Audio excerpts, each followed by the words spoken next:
real estate wasn't my passion. My passion was to quit my 9 to 5 job. And I just tried to find ways how to get there. And all the roads led to real estate investing. And I started to buy rentals. And I quickly realized that I need to buy like 20, 30, or maybe 40 rentals before I can quit my job. I know that this is not the path for me because I wanted to kind of quit my job like yesterday. It's led me to wholesaling. It's actually after being a buy and hold investor. A lot of people start with wholesaling and then change to buy rentals. I kind of did it the other way around.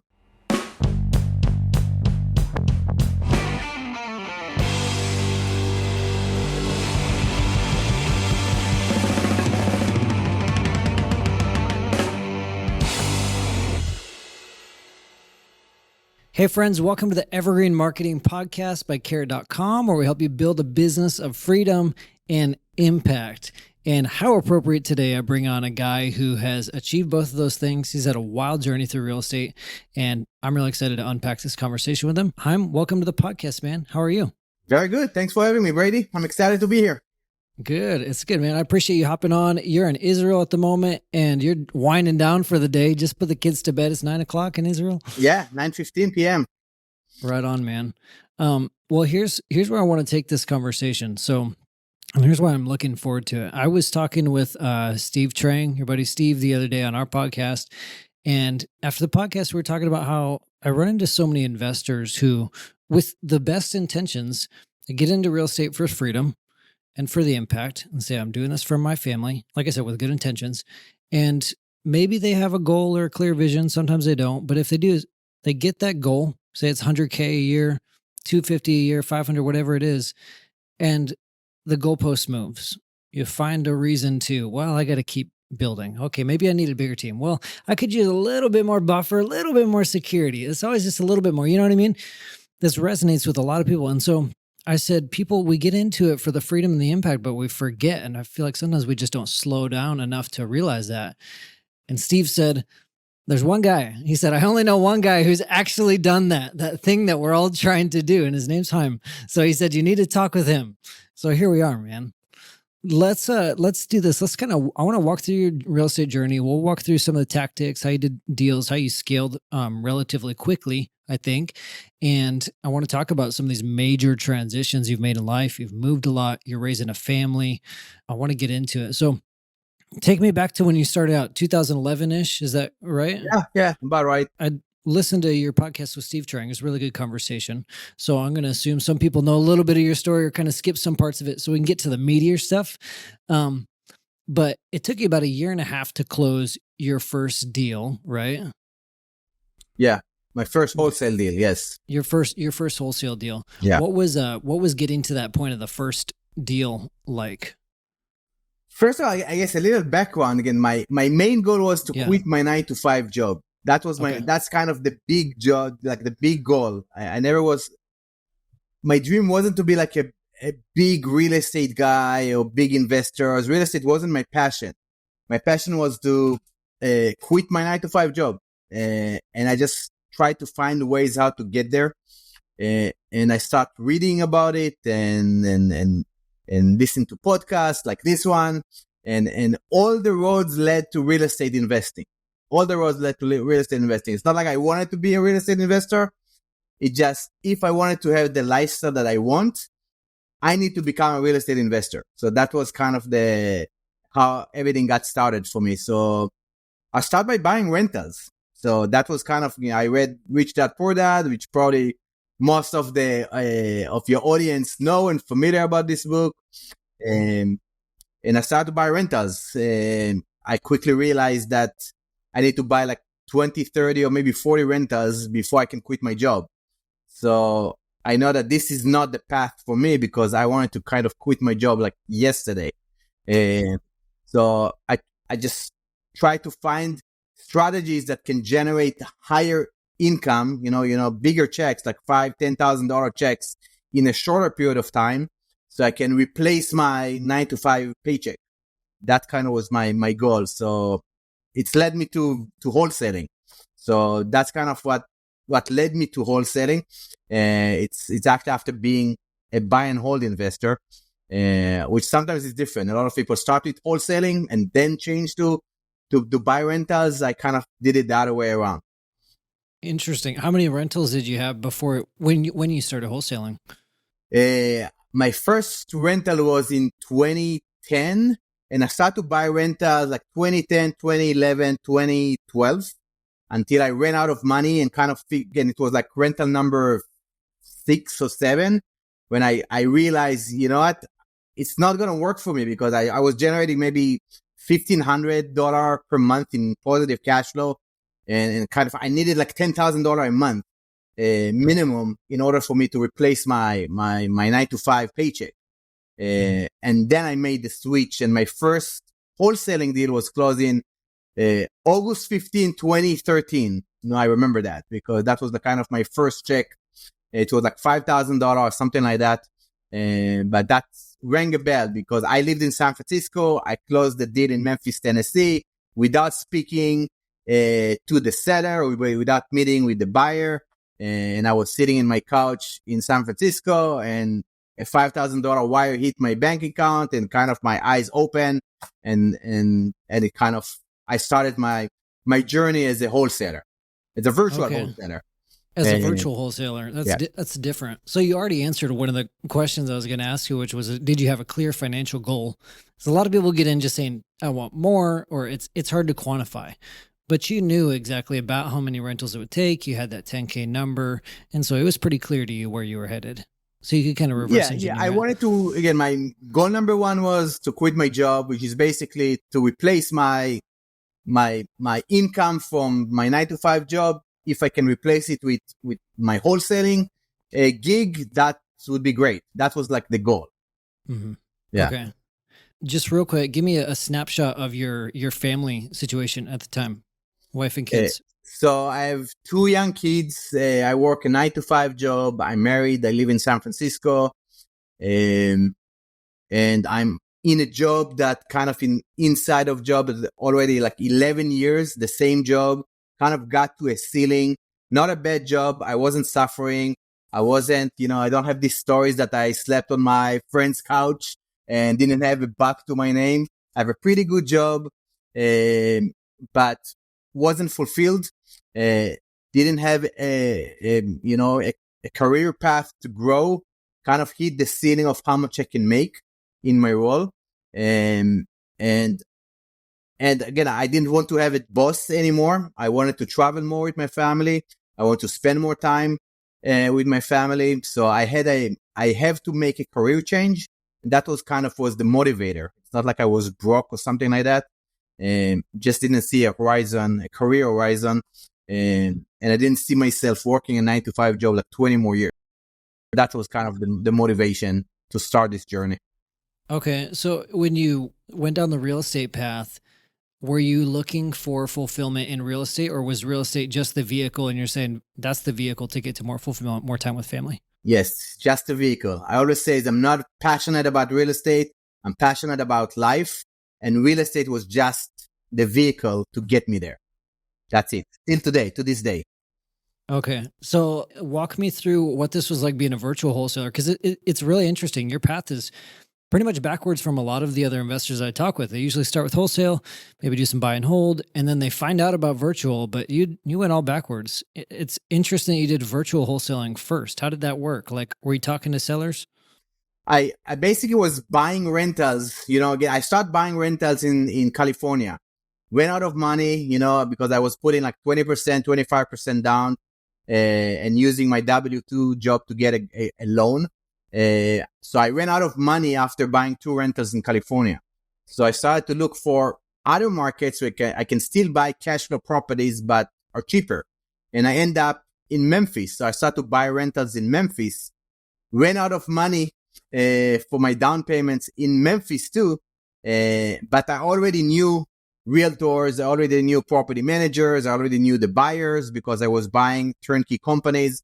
So I had all the pieces to the puzzle to start a virtual market. And I just got a course about virtual wholesaling. And I said, you know what, let's start. Let's start to work the phone, make offers, and see if something sticks. And it happened. Nice, man. So how were you getting the properties at the time? Where were the leads coming from? Back then, it was all from the MLS, believe it or not. I was making a lot of offers on MLS properties. I was making maybe, again, 200 offers a week. I developed a system with virtual assistants and using automation.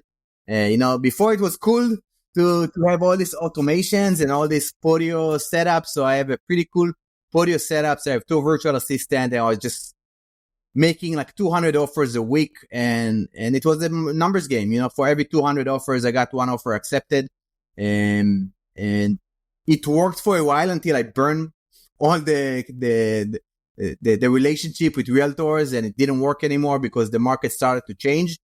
But my first maybe 20 deals were all from the MLS. Really? That's crazy, man. Okay. How were you getting buyers for the deals?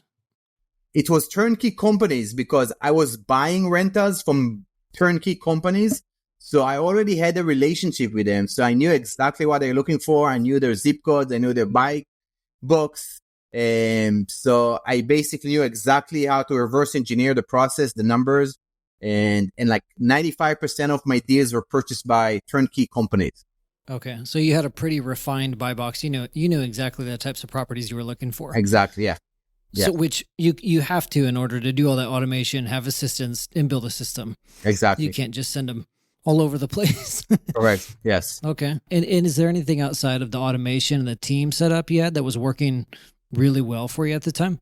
I think I knew my numbers pretty good, and I had a pretty clear process. Again, it wasn't very sophisticated, I was just grinding, I was just making offers because, again, if somebody, probably you'll ask any investors to tell you what's the most important KPIs is the numbers of offers that you make. And I just made a lot of offers, and I knew exactly how to turn around and sell them because I knew my buyers and I had very good relationships. So, again, the process was smooth. I knew my numbers. And I had maybe 5 buyers. So, and again, not a lot of buyers. So maybe 5 buyers, but they bought everything. I fed them exactly what they wanted. And it was pretty good ride. Okay. Nice, man. That sounds like pretty streamlined, pretty organized business there. And is this when you were still working your 9 to 5 at the time? Like, walk me through this transition when it came up to, okay, I have the ability to leave this job. So it was for 2 years I was doing that. So I was kind of working my 9 to 5 job and doing virtual wholesaling on the side, taking calls in lunch breaks and getting early in the morning and making phone calls and staying up late and weekends and late nights. And for 2 years until I got to a point that I was making more money on my virtual wholesaling gig than my 9 to 5 job. And it was the time to go to my wife and tell her, honey, I think I'm ready to quit my 9 to 5 job. And I think it was very, very hard process for me to get there because I was raised as employees by 2 employees. My mindset was the 9 to 5. I was giving up benefits. My parents were in my head, even though they never said a word to me. They were like 10,000 miles away in Israel. And I just kept hearing them again, how irresponsible it is to quit a very safe job with great benefits, with a great salary. So that was my hardest part, again, because financially speaking, I was ready to quit my job probably a year before, but mentally, I wasn't prepared and I wasn't ready. But on September 30th, 2015, that my Independence Day, my personal Independence Day, again, we celebrate it every year here in the Palman family. It's like around the corner, probably like in 2 weeks' time. This is when I quit my 9 to 5 job and I went all in, full-time real estate investor.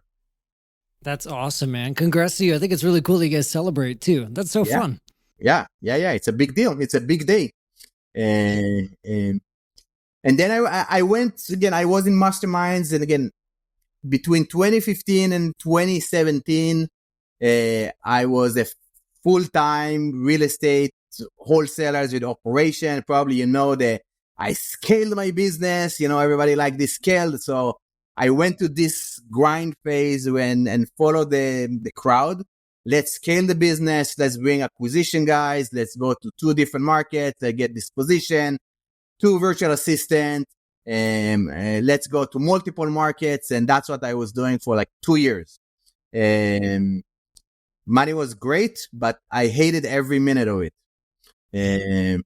And that was time to make the next change, which is basically I told you from the beginning, I'm passionate about life, and lifestyle was the main goal, not to build an empire, not to scale the business and not to work hard. And my guiding principle is just make more, work less so you can play more. And I felt that there's disalignment with my model. I was just grinding. Money was great, but I wasn't enjoying it.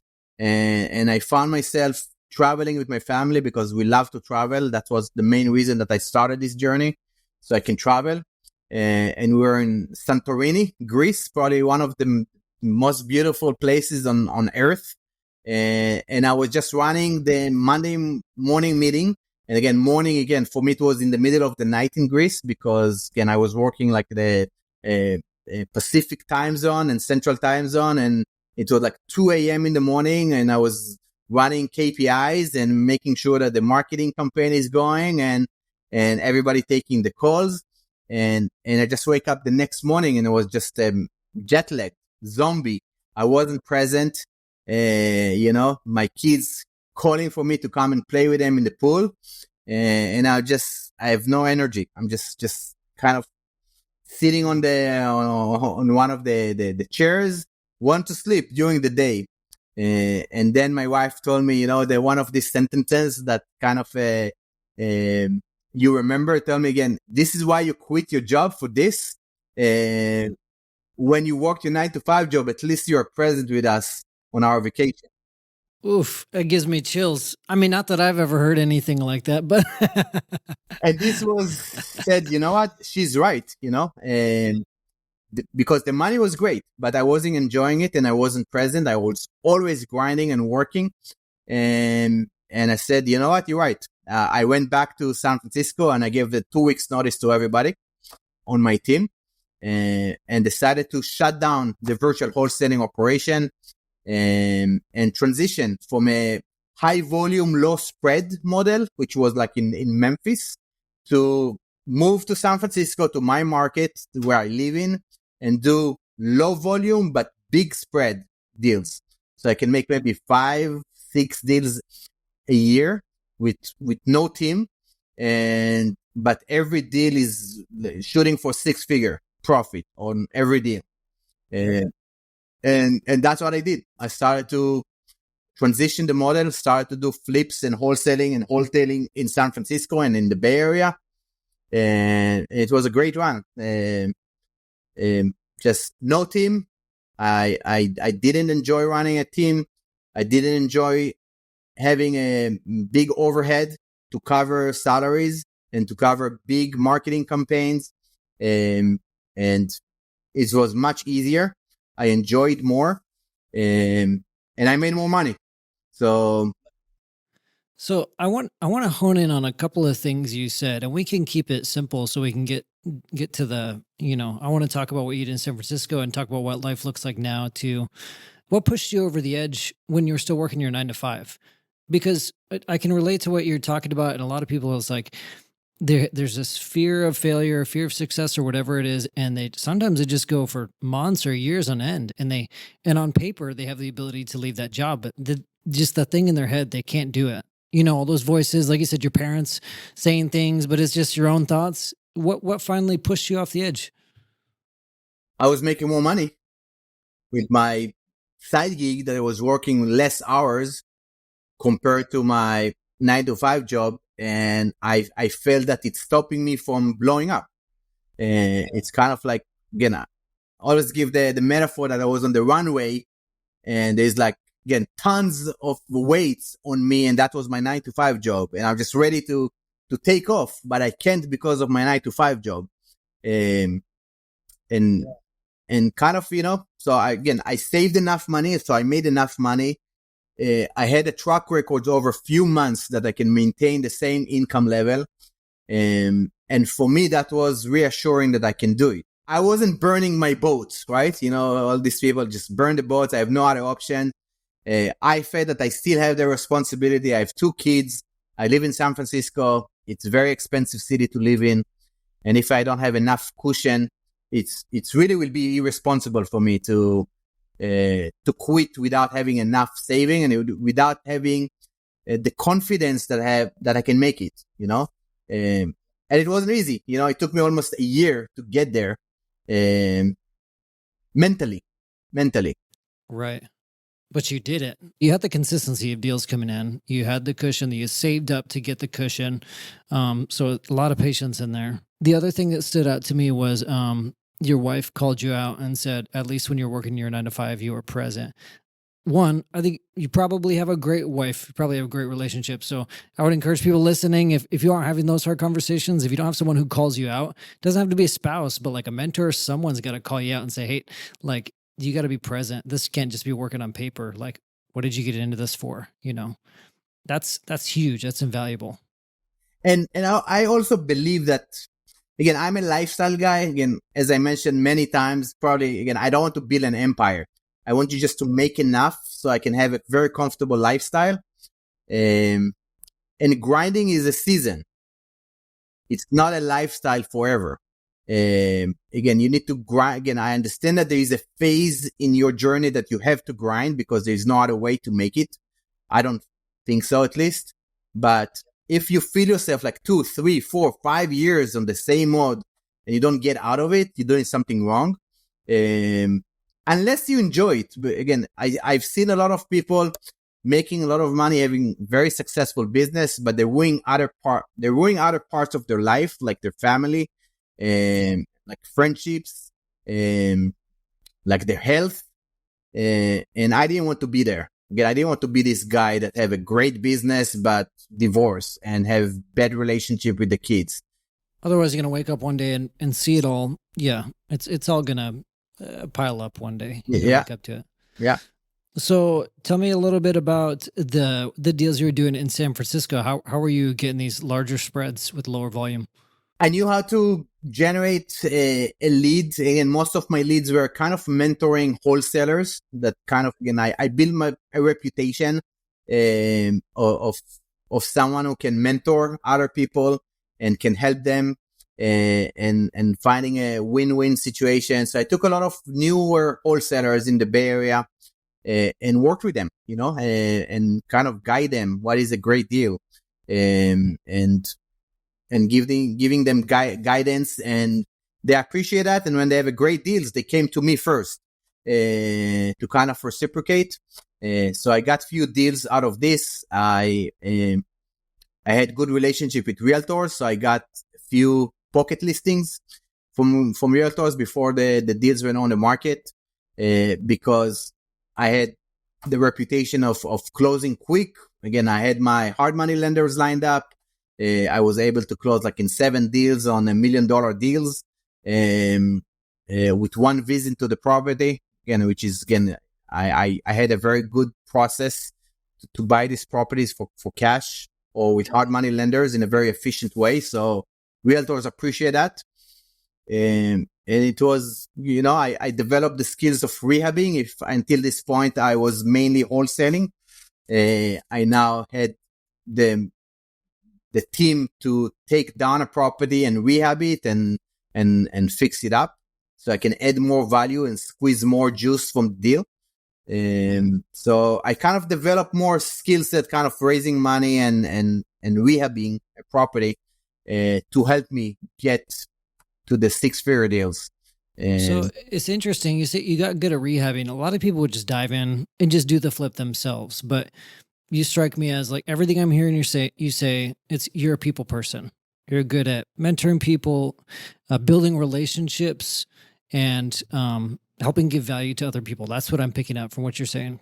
So I got a couple questions. I guess, like, I'm curious, were you doing any type of marketing, or were all the leads coming from the relationships? No, I tried to kind of take the marketing campaigns I was doing in Memphis and try to apply them to the Bay Area, which is completely different market. If the median price point in Memphis was like $150,000, now the median price point is like $1.5 million for the same type of property, so it's different population. So it didn't work. So I stopped that. The marketing cost is very, very high if you want to do it at scale in the Bay Area. And again, I didn't want to spend a lot of money on marketing and overhead. So it was mainly relationships with realtors and wholesalers. That was the two key deal sources that I have. Okay, nice. Okay. We went from, you left 9 to 5, you built up the team, you scaled it, let the team go. And then what was the gap between that point in San Francisco and where you are today? What's changed since then? So I started to do flips in the Bay Area, and then specifically in San Francisco, I got into a partnership with the architect that was able to take down much more complex deals, much more complex rehabs, adding square footage, and again he was adding a skill set that I didn't have, and I also wasn't good at managing all these contractors and pushing the project to the finish line. So I kind of brought the deal and the financing, and so I did all the negotiation, sourced the deal, closed the deal, and kind of hand him a property to kind of do the plans, get the projects to the finish line, and we were kind of working together with the realtors to sell the property. So I was doing that for 2 years, and that was great run. Deals only in San Francisco. And then I decided to move back to Israel. But one of the big pieces that I was doing all along since 2017 or 18, all the profit that I was making, I was buying income producing assets.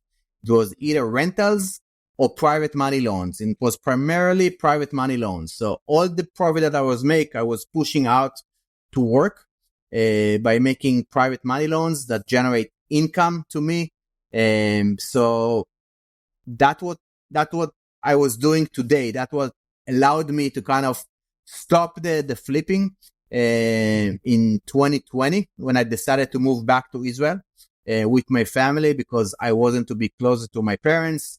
I wanted my kids to grow up and to be raised in Israel, to be closer to grandparents, to aunts, and I want them to give them the gift of growing up with family.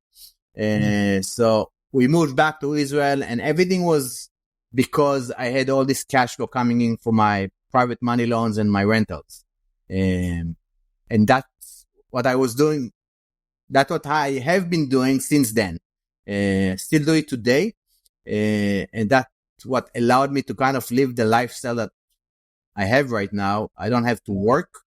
I work, but it's not like a hard work, or I don't have an active business. And if I do have an active business, it's something that I enjoy. So when you were actively flipping in San Francisco, work with the architect, realtors, about how many hours a week were you working versus today?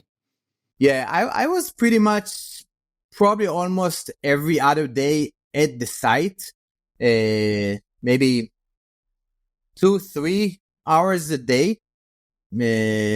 Something like that when I was in San Francisco, and it wasn't really, I was going to the projects, taking pictures, hanging out with my friend. We're going to a coffee shop, going over the numbers, maybe just going to Home Depot. Again, it was work, but I was really having a blast. Just it wasn't like the wholesaling, because the wholesaling you grind all the time. You're managing team members, you're tracking KPIs, you need to almost, there's issues, you need to close, you're a problem solver when you're a wholesaler. When you're rehabbing a property, again, there is issues, but not on a daily basis that you need to kind of go from fire to fire. So it was more relaxed job.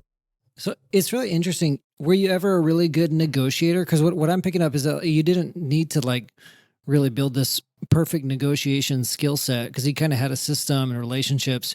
You were good enough with people in conversations and getting deals coming to you, but it sounds like you didn't really dive deep into sales negotiation like a lot of investors would. I did, I studied and I wasn't like a born sales guy, but I did definitely. I read a lot of books about sales. I went to seminars about sales, boot camps. So I definitely understood that this is a high income skill that I have to acquire. So relationship, it just will get me to the door, but you still need to negotiate and add value. And again, I think being a good negotiator is having a good people skill. You need to be liked and trusted. So it's important in sales, I think. So I definitely invested time, effort, and money to acquire this skill. For sure. Yeah. I like that. I'm going to guess no, but do you ever have any temptations to go back to like actively flipping or build a big business? No. No. I have actually a property now that I had to foreclose because, again, a bad private money loan. And just a tree fell on the property, and I just need to again deal with it. And I really don't miss that. No, not at all. Unless I'm in a very passive role. Maybe I'm just going to fund the deal and provide guidance, but I don't want to deal with contractors and realtors and all of that. No, sir. Good. That's a good answer, man. I like that. I'll do one more question kind of on the real estate journey specific side, and then let's dive into kind of family and what life looks like now in Israel. If you had to start all over in your real estate journey today, what were some of the things you do differently? I would start with wholesaling. First, and I will transition to apply my wholesaling skills to higher market or bigger deals. So instead of focusing on smaller deals, again, no disrespect to $10,000 deals, there is a point when you do enough of these deals, you can take this skill set and apply them on a bigger spread type deals like multifamily or higher value properties that you can increase the spread for the same amount of work. Okay. I like that. So you can make more by, again, doing the same, not doing less, but doing the same. I feel like a lot of people just don't want to face the competition of having a lot more wholesalers or being higher risk, higher price point. Is that not a factor for you? First of all, you need to embrace the competition because there is competition everywhere. And if you don't have a competitor mindset, you'll have a hard time to excel. You don't have to compete, but you need to have the mindset of a competitor. So I embrace competition because it will help me improve my skill set and get better. And sometimes, again, you go and compete and you lose and you realize that, listen, there's a lot that I still need to learn. And I feel that I went to like kind of Memphis, and that was like my AAA league before I came back to San Francisco and play in the major league. Because I learned all the skill set that probably I couldn't do deals. At least I didn't have the mindset that as a beginner, I can be very successful in San Francisco because I'll be eaten alive by all the sharks that in this market. That's how I feel about it. I don't know. But I know people who started just right away in high-end market and were able to make it. It's just harder because I believe in like small wins, and it's harder to start in a super competitive market and get these small wins, to build momentum. So sometimes you need to go to a less competitive market. Again, it's quote unquote because everywhere is competitive, I feel, especially as a wholesaler. It makes sense. It's good context. And I would probably agree with that. A lot of the investors I talk with, they'll say, oh, my market's really competitive, or I got to deal with the competition, or how many offers I put in, or how many other offers I'm up against. But you're right. It's every market. People are dealing with that. So let's talk about life now, man. You moved in, a lot of people made big changes in 2020, but what kind of spurred the change to go back to Israel? I know family and everything, but was that any significance in the pandemic at all, or just happened to be during that? No, the pandemic just delayed it because it was hard to travel and to pack and move everybody in the middle of the pandemic. But we did that. Again, the plan was to move before the pandemic started. The trigger was that we wanted to be closer to family. That was the family is super important to me. We left again when I lived in San Francisco for 20 years. So I felt that I kind of taking away from my kids the gift of growing up with family, and it wasn't fair. And I want them to spend time with my parents, their grandparents. You know, they getting to the last phase of their life. So I wanted to be there for them, as well as my wife. She's also Israelis and her family is here. And we wanted to have, strong roots in Israel. And if they ever decide to move back to San Francisco or to the States, they can, because they are citizens, they were born there.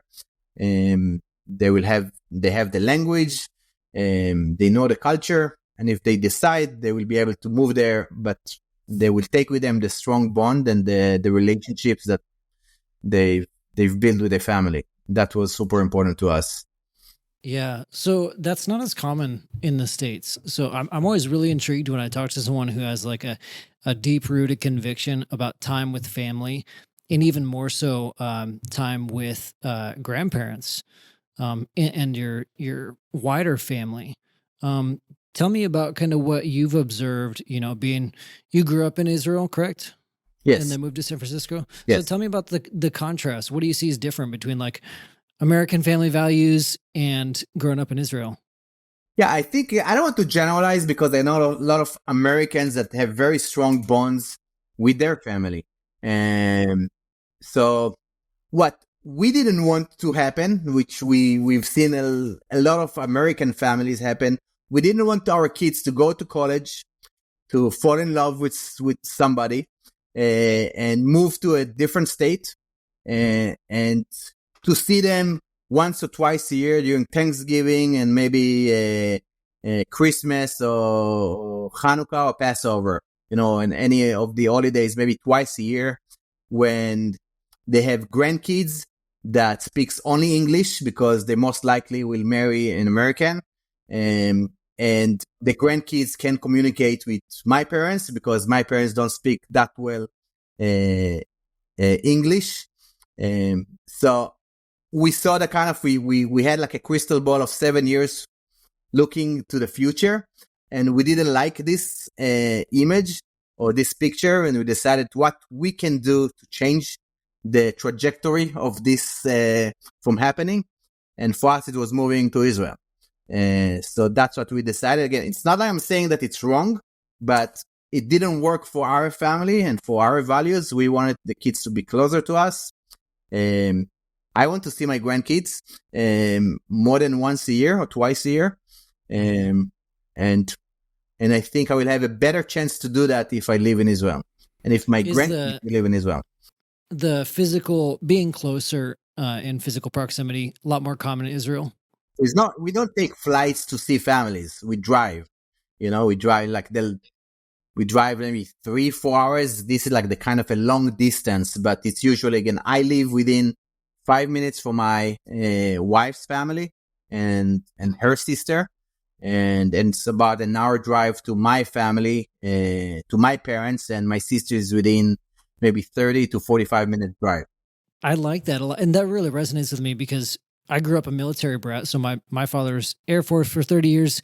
And what happened? We move around. And now I have family in the Midwest up north. I have family on the East Coast. I have family in Texas. And it's all these flights. And so it's a lot, So I resonate with that. So I think it's cool that you kind of moved back to your home country, you kind of adopted those values and saw that. You're kind of able to look 7 years out, because a lot of people don't slow down enough to think, okay, what's this going to be like in 5-15 years? Yeah.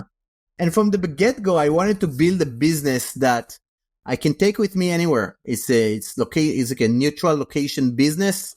I don't need to have an office. I don't need to have staff. So if tomorrow I decide, you know what, we want to move back to the States, I can do that. I don't need to kind of close down everything and, find the lease to my place and to sell it again, it's in 2 weeks we can be in another country if we decide to. And that's always, again, I wanted to have a virtual business that I can take with me everywhere. So that was kind of also something that is super important to me. Yeah. What's your, I want to ask you about two things. What's your typical day look like right now?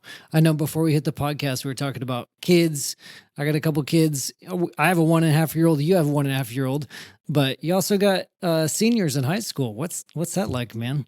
So my two first kids were born in the States, and they were born during my grind season, when I wasn't present that much. I was working very hard. I was still present, but not as much as I'm available right now. And a year and a half. So I have a 18, 16 and a half, and a year and a half year old. So again, big gap between my two older kids and my younger one. And my younger one, again, I'm here. I'm here at home most of the day. I spend most of the day with him. Again, today we went to the beach. Again, it was in the middle of the day, the middle of the week. So I'm really there for every step of the way. I was there when he was sitting for the first time. I was there when he was standing for the first time. I was there when he was walking. And now I just take him to the park every day and spending weekends and probably most of the days around him.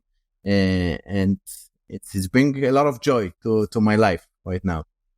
Nice, man. That's awesome. Do you get bored at all? Not spending time with your family, but do you ever get an itch to like do more business, or you feel like you have pretty good balance? I have the itch again. It's been a year and a half. Kind of, I was super present again. I was a coach again. I had a coaching program since we moved back, and by the time my kids was born. So again, when I came back to Israel, I was doing a coaching here in Israel, and I kind of stopped with the coaching. Just to focus more on the kid. And now again, I want to start something new. Besides I know I do private lending, but I want to start another business. So I'm starting to test new things like copywriting and AI and like more like service type businesses that I can leverage technology, take my skill set in sales and marketing, and build a business. So I'm just playing with it. We'll see if it will grow or not, but it's something that maybe I want to prove to myself that I can still do it and build a business. And I want to add value. I'm not motivated by money anymore. So that's kind of, I find it challenging for me. It's more like I'm trying to find a way how I can add value to people, and the money will follow. But it's not. When I'm not, I don't know, I just need to find a motivator to get me to the grind mode again. And I'm not there yet, but I'm searching. But you're searching for it. That's cool, man. You can't take that entrepreneurial itch out of you. Yeah. I feel that I need to be productive and add value to the market. Yeah. That's the itch that I have. I'm just the phase that I'm in it right now. How do you itch that? What are some of the things you're doing? I read a lot. I listen to a lot of podcasts and to, again, people in the industry. So everything is full of books around me. I'm just consume a lot of information and just trying to find and take from every person that I listen to, just to take something and to see how I can apply it to build something of my own. What are some of your favorite books over the last few years? I'm a big fan of Alex Hormozi, the $100 million offers and $100 million leads. So I'm a big fan. So I'm just kind of follow a lot of his advice. Who else? Ali Abdal, the YouTuber. No, I don't. The YouTuber, so I like his style, I like how he teach concepts. But Alex Roma, again, I consume a lot of his information, and I really like it. Yeah, he's sharp, man, and he's giving a lot of it away just for free. Just giving away everything. He's changing the game. Yeah, for sure. Yeah. I started reading $100 million leads. I haven't finished it yet, but it's good stuff, man. Yeah, just here. My mic is on this on this book. So yeah, right there. It's a big book. Yeah, it is. Nice, man. Well, I want to wrap it up, but is there anything you want to leave people with? Anything you wish people would know or take away from this? It just define a goal, you know. I always like one of the greatest exercises that I did is to define your perfect week, not perfect day, perfect week. What you're gonna do, how it's gonna look like, and for me it was very clear. You know, I wanted to take my kids to school every day. That was, again, if I can't take my kids to school every day, is not a good day. I want to take them from school and have lunch with them every day. And if I have a business that I can't do that, it's not a business that I want. If I can put my kids to bed every night, it's not a business that I want. If I can take like a 30 days or 2 months vacation every year and taking away myself from the business and go out there, that's so I always picture the perfect week and my perfect life and reverse engineer the type of business that I want to build. So kind of designing a business to support your desired lifestyle and not the other way around. And a lot of people doing it the other way around. So that's kind of, it served me well. It's make it easier to make pivotal change in your business and in your model. When you see the vision very clearly and your business doesn't match it or serve this goal, it's easy to make a change. You know, it's your compass because you know what you're building towards. Exactly. You know exactly the thing you need to build, exactly the dollar amount to achieve that goal. Mm-hmm. Yeah. I love that, man. Well, I appreciate you sharing, Haim. It's been a good conversation. I know our audience is going to get a lot of value out of it. It's been fun, man. Anybody listening, if you like this, if you got value out of it, leave us a review. Just favor, leave us a review on Apple Podcasts. Subscribe to the YouTube channel. And join us on Facebook. We're in a Facebook community. If you go to community.carrot.com, we're always hanging out there. We have a live weekly show where Trevor and I nerd out on marketing. We got a whole lot more content for you guys. So thank you for listening. Thanks for tuning in. And we will see y'all soon.